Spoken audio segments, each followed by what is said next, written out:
Hello everyone, তোমালোকক আমাৰ YouTube channel honest লাৰ্ণাৰৰ অন্য এটি গুৰুত্বপূৰ্ণ ভিডিঅ'লৈ স্বাগতম জনাইছো। আমি এইখন ভিডিঅ'ত 10মান শ্ৰেণী সাধাৰণ গণিতৰ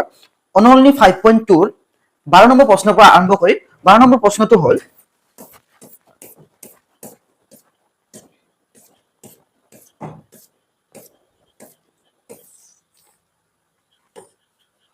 দুটা সমান্তৰাল প্ৰকৃতিৰ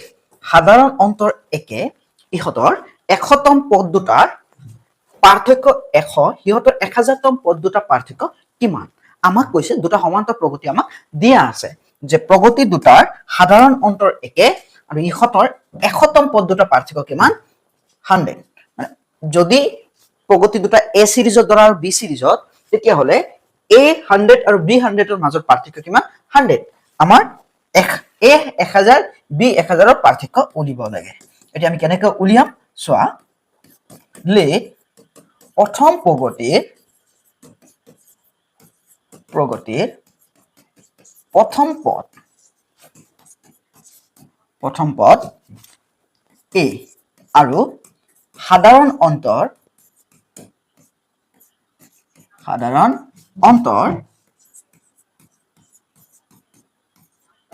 ডি। এতিয়া দ্বিতীয় প্ৰগতিৰ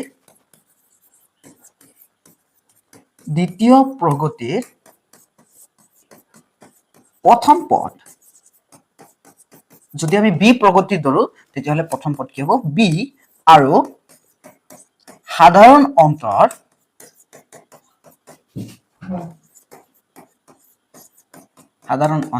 ডি। যেহেতু দুইটা প্ৰগতিৰ সাধাৰণ অন্তৰ একে বুলি কৈছে, গতিকে আমি কি পালো? সাধাৰণ অন্তৰ ডি বুলি পালো। যিহেতু এ 100 মাইনাছ বি 100, আমাৰ প্ৰথম প্ৰগতিটোৰ প্ৰথম পদ আছিল এ, গতিকে প্ৰথম 100তম পদটো হ'ব এ 100 আৰু বি দ্বিতীয় প্ৰগতিৰ প্ৰথম পদ আছিল বি, গতিকে আমি বি সিৰিজত ধৰিছো b1 b2 এনেকে, গতিকে আমাৰ কি হ'ব যে 100তম পদটো হ'ব বি 100। ইয়াতো পাৰ্থক্য কিমান? 100। এটা আমাক দিয়া আছে। আমি পদটো লিখিবলৈ a প্লাছ 100 মাইনাছ 1 ইনটু কি লিখিম? d মাইনাছ থকাৰ কাৰণে আমি সেকেন্ড ব্ৰেকেট দিছো b plus 100 minus 1 into d equal 100। চোৱা, এইটো কোনটো ফৰ্মুলাত পাতিছো? আমি a plus n minus 1 into d ফৰ্মুলাত আমি পাতিছো। এতিয়া এইখিনি আকৌ লিখি দি আছো যে b plus 100 minus 1 into d bracket close equal 100। এতিয়া চাবা, a প্লাছ 100ৰ পৰা 1 গলে 99 d মাইনাছ, মাইনাছে প্লাছে মাইনাছ b মাইনাছে প্লাছে মাইনাছ 100ৰ পৰা 1 গলে 99 d ইকুৱেল 100। এতিয়া চোৱা, এইটো মাইনাছত প্লাছত 99 d প্লাছত 99 d মাইনাছত আমাৰ কেনসেল গ'ল। এতেকে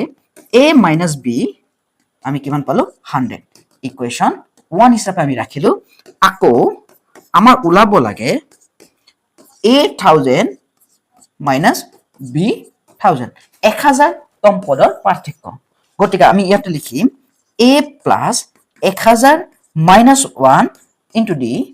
মাইনাছ সেকেন্ড ব্ৰেকেট দিম b plus 1000 minus 1 into d equal আমি লিখিম, আমাক ওলাব দিছে যিহেতু, গতিকে আমি ইকুৱেল নিলিখো,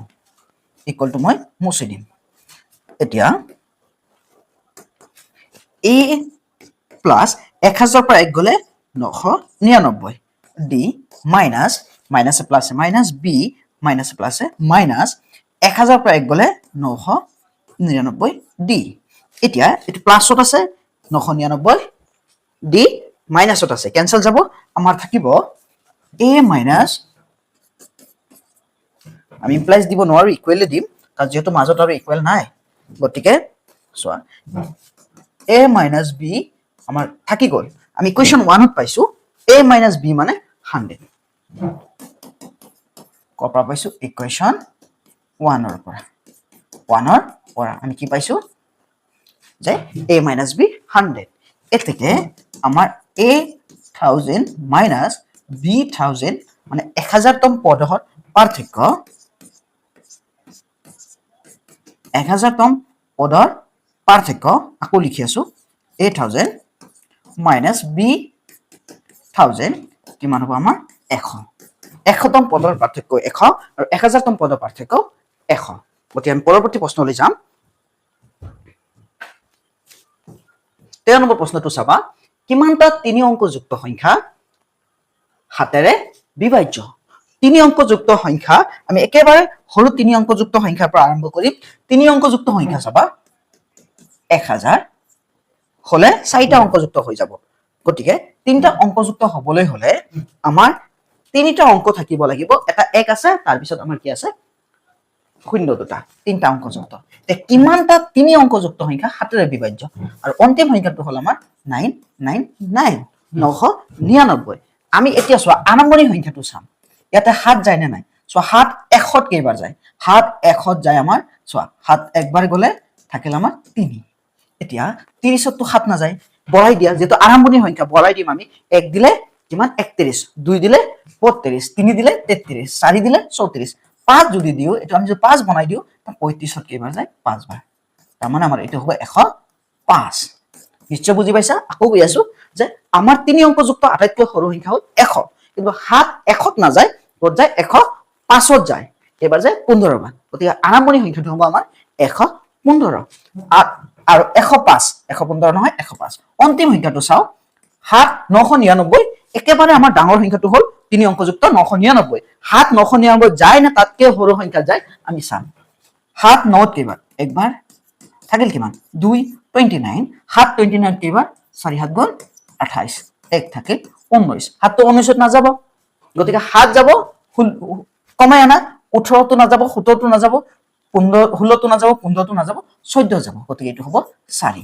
4 যদি হয় 14 কেইবাৰ দুইবাৰ আমি বুজি পালো 994 যাব গতিকে অন্তিম সংখ্যাটো হ'ব 994 গতিকে AP2 হ'ব AP2 হল আমাৰ আৰম্ভণি সংখ্যাটো হ'ব 105 হাত যোগ কৰা 5 ৰ লগত হাত যোগ কৰিলে কিমান হ'ব আমাৰ 5 ৰ লগত হাত যোগ কৰিলে 12 হয় গতিকে 112 119 এনেকে গৈ গৈ আমি শেষত পাম এনেকে গৈ গৈ আমি শেষত কিমান পাম 994 আমাৰ এনতম পদটো হ'ব 994 ইয়াত a কিমান 105 b to 7 আছে ডিফারেন্স 7 আৰু a n আমি কিমান পালো 994 n ৰ মান ওলাম কিমানটা হাতেৰে বিভাজ্য বুলি কৈছে গতিকে আমি n ৰ মান ওলাম এতিয়া a n কিমান 994 আমি কাৰ মান ওলাম n ৰ মান চোৱা যেহেতু a n ইকুৱেল 994 আমাৰ সূত্ৰ আছিল a plus n minus 1 into b equal 994 এতিয়া এর মান আমি কিমান জানো এর মান আমি জানো 105 আৰু n ৰ মানটো উলামে আমি d এৰ মান আমি কিমান পাইছো 7 994 এতিয়া চোৱা 105 প্লাসত আছে হিফালে গলে কি হ'ব মাইনাসত হ'ব n minus 1 into 7 আছে অলৰেডি 994 minus 105 এতিয়া n minus 1 লিখিলো 7 টো পূৰণ হৈ আছে হিফালে গলে সো আকৌ লিখি আছো n minus 1 into 7 994 minus 105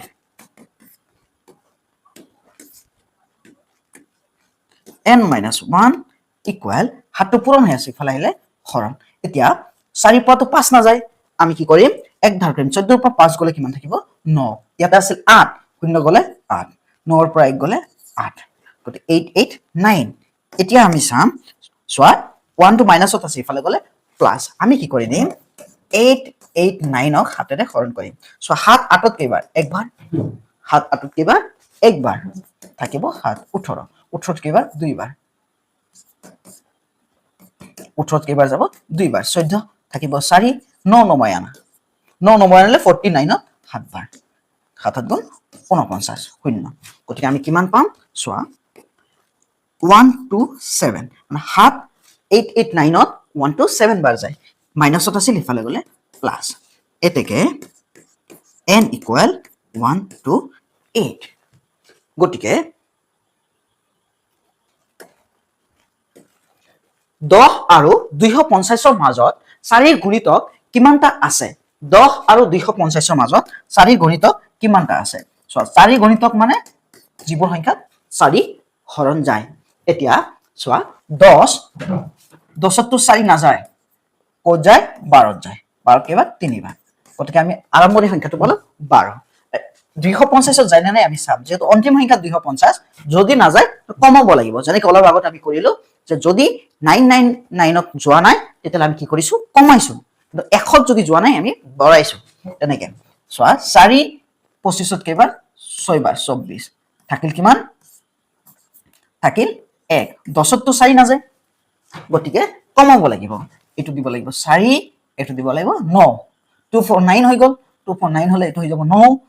আৰু 4 9 তো না যাব তাহলে 8 8 হলে 4 কেইবাৰ যাব দুইবাৰ 248 সো আমি পালো 248 4 24 কেইবাৰ 6 বাৰ থাকিল 8 4 8 কেইবাৰ দুইবাৰ এতিয়া আমাৰ AP2 হল AP2 হল প্ৰথম আমি পালো 12 4 যোগ কৰিম 16 20 এনেকেটো গৈয়ে থাকিব তাৰ পিছত অন্তিমটো পাম আমি 248 ইয়াত A1 A ইকুৱেল আমি কিমান পালো 12 D কিমান পালো যেটো 4 গণিত ওতে ডিফাৰেন্স কিমান 4 AN পালো 248 n ৰ মান ওলাব লাগে এতিয়া আমাৰ ফৰ্মুলা মতে আছিল AN ইকুৱেল কিমান 248 ফৰ্মুলাটো হ'ল A plus n minus 1 into D equal 248 A ৰ মান আমি কিমান পাইছো 12 plus n minus 1 into D D ৰ মান আমি কিমান পাইছো 4 248 প্লাস ওটা সিফালে গলে minus n minus 1 into 4 248 minus 12 4 পূৰণ হৈ আছে n minus 1 লিখিছো 4 পূৰণ হৈ আছে ইফালে গলে হৰৰ 8 ৰ প্লাস 2 যদি গুছি যায় 12 প্লাস ওটা সিফালে গলে মাইনাস হৈছে 8 ৰ পৰা 2 গলে 6 4 ৰ পৰা 1 গলে 3 তো এতিয়া n 1 to minus ওটা সিফালে গলে প্লাসত হ'ব আমি আগত হৰণ কৰি লও 2 3 6 4 23 ত কেইবাৰ 4 23 ত আমি জানো 4 5 গুণ 20 36 4 9 গুণ 36 এতিয়া চোৱা আকৌ কৰি আছো 4 5 গুণ 20 চোৱা 0 ৰ পৰা 3 গলে 3 আহি গল 2 ৰ পৰা 2 গলে তো 0 6 36 4 9 গুণ 36 36 গতি আমি 0 পালো এতিয়া 59 বাৰ গৈছে মাইনাস ওটা সিফালে গলে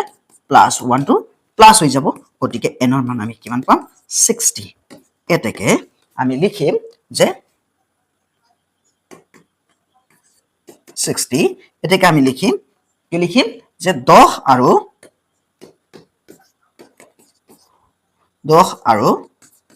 আকৌ লিখি দি আছো n equal 60 এটাকে 10 আৰু 250 মাজত 60 টা 4 গুণিতক আছে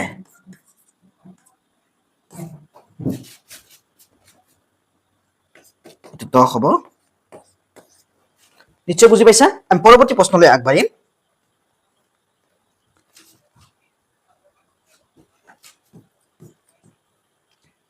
15 নম্বৰ প্ৰশ্নটো চাবা 15 নম্বৰ প্ৰশ্নটো হ'ল যে n ৰ কি মানৰ বাবে 63 65 67 আৰু 3 10 17 এই সমান্তৰাল প্ৰগতি দুটাৰ n তম পদ দুটা সমান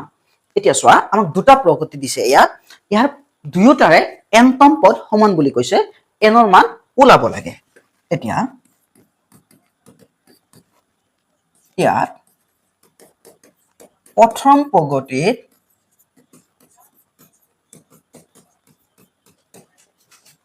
প্ৰথম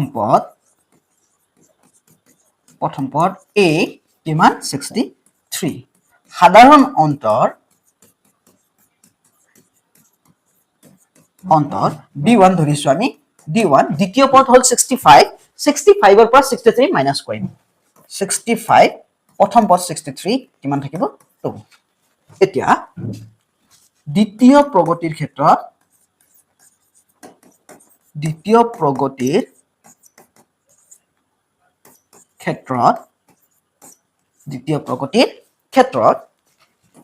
প্ৰথম পদ আমি b হিচাপে ধৰিম কিমান পাইছো 3 সাধাৰণ অন্তৰ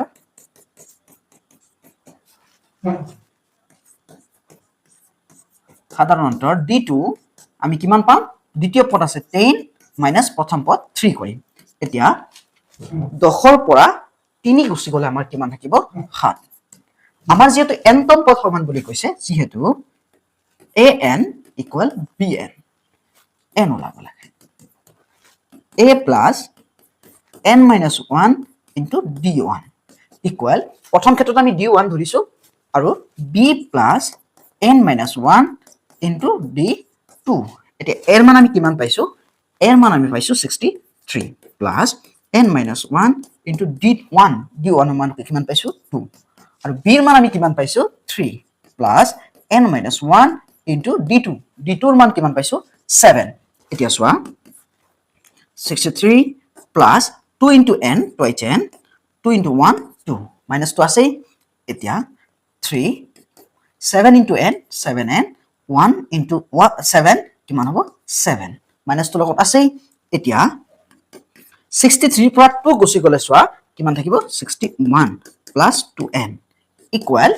7 ৰ পৰা 3 গুছি গলে 7n minus কি থাকিব 4 যেটো 7 টকা তোমাৰ ঋণ আছে তোমাৰ 3 টকা জমা আছে দি দিলে 4 টকা কি থাকিব ঋণ থাকিব এতিয়া আমি n থকা খিনি এক্সাইড কৰিম মাইনাসত আছে n নথকাটো 4 ইফালে আহিলে প্লাস আৰু সোয়া 7n টুৱাইস n টো প্লাসত আছে ইফালে গলে মাইনাস এতিয়া 61 আৰু 4 কিমান হ'ব 65 সাতটা n ৰ পৰা দুটা n গুছি গলে পাঁচটা n থাকিব এতিয়া 65 পাঁচ পূৰণ হৈ আছে ইফালে আহিলে হৰণ n সো 5 6 কেইবাৰ একবাৰ n equal সো 5 6 কেইবাৰ একবাৰ যায় থাকিল কিমান 1 15 কেইবাৰ যায় 5 তিনিবাৰ সো আকৌ সোয়া 5 6 কেইবাৰ একবাৰ থাকিল 1 15 কেইবাৰ তিনিবাৰ n ৰ মান 13 এতেকে প্ৰগতি দুটাৰ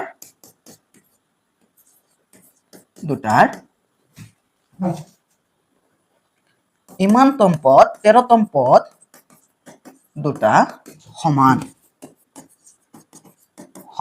13তম পদ দুটা সমান কত নিশ্চয় বুজি পাইছা আমি পৰৱৰ্তী প্ৰশ্নলৈ আগবাঢ়িম 16 নম্বৰ প্ৰশ্নটো চাবা এটা সমান্তৰ প্ৰগতিৰ তৃতীয় পদটো 16 আৰু সপ্তম পদটো পঞ্চম পদতকৈ 12 ডাঙৰ সমান্তৰ প্ৰগতিটো নিৰ্ণয় কৰা সোয়া সমান্তৰ প্ৰগতিটো নিৰ্ণয় কৰিব লাগে এতিয়া সমান্তৰ প্ৰগতি নিৰ্ণয় কৰিব লাগে ইয়াত প্ৰথম পদ আমাৰ a সাধাৰণ অন্তৰ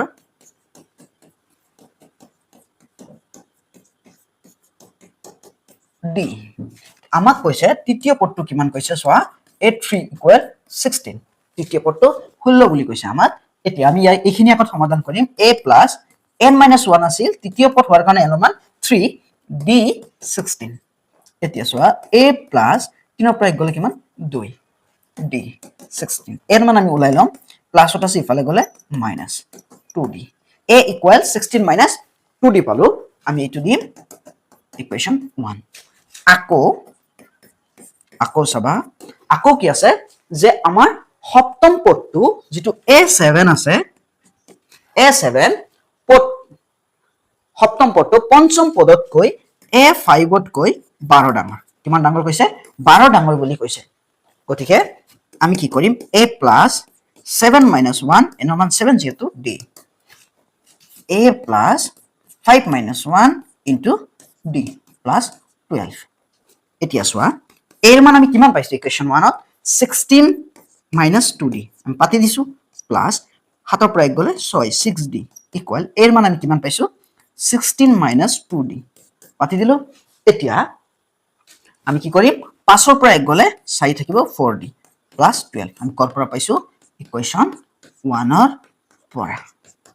কি পাইছো যে a equal 16 minus 2d ইয়াতো 16 minus 2d পাতিছো ইয়াতো 16 minus 2d পাতিছো আমি এতিয়া 16 minus 6 ৰ পৰা দুটা দি গুছি গলে 4টা দি প্লাসত থাকিব ইফালে চাবা 16 আৰু 12 দুইটা প্লাসত আছে 2 আৰু 6 8 1 আৰু 1 কিমান 2 28 4টা দিৰ পৰা দুটা দি গুছি গলে দুটা দি থাকিব এতিয়া আমি দি থকাখিনি এক্সাইট কৰিম দুটা দি প্লাছত আছে ইফালে আহিলে মাইনাছত 16 প্লাছত আছে ইফালে গলে মাইনাছত এটা আমি ইফালে কৰিম এতিয়া চোৱা চাৰিটা দিৰ পৰা দুটা দি গুছি গলে আমাৰ কেইটা দি থাকিব দুটা দি ইফালে চাবা 8 ৰ পৰা 6 গলে কিমান থাকে আকৌ লিখি আছো দুটা দি ইকুৱেল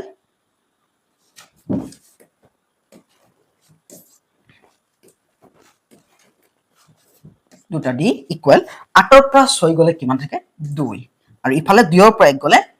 1 চোৱা 28 ৰ পৰা 16 গলে কিমান থাকে 12 থাকে 12 থাকে 2 পূৰণ হৈ আছে ইফালে গলে হৰণ কেইবাৰ যাব এটা 2 হয়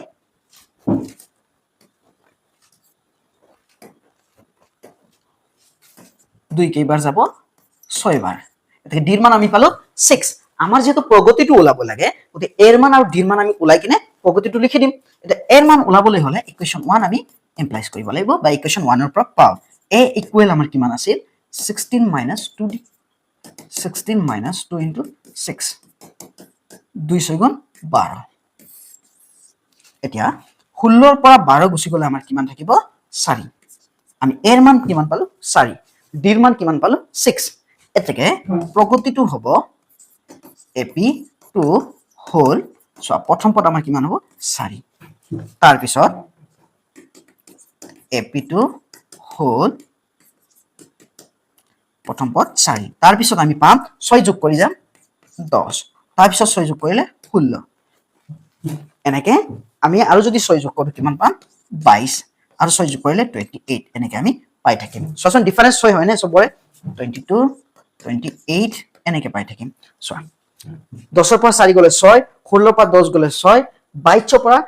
22 ৰ পৰা 16 গুছি গলে কিমান থাকে 6 28 ৰ পৰা 22 গলে 6 গতিকে ভিডিওটো আমাৰ এইখিনি আছিল তোমালোকে ভিডিওটো সম্পূৰ্ণ চোৱাৰ বাবে ধন্যবাদ জনাইছো যদি অংকটোত কিবা অসুবিধা পাইছা তোমালোকে কমেন্টত জনাবা আৰু যদি বুজি পাইছা তোমাৰ নিচিনা আন এটা ষ্টুডেন্টৰ সহায় হোৱাকৈ ভিডিওটো শেয়াৰ কৰিবা আৰু ভাল লাগিলে লাইক কৰিবা পৰৱৰ্তী ভিডিওত বাকি থকা প্ৰশ্নবোৰ আলোচনা কৰিম ডেসক্ৰিপচনত লিংক দি দিম তোমালোকে ভিডিওবোৰ চাই লবা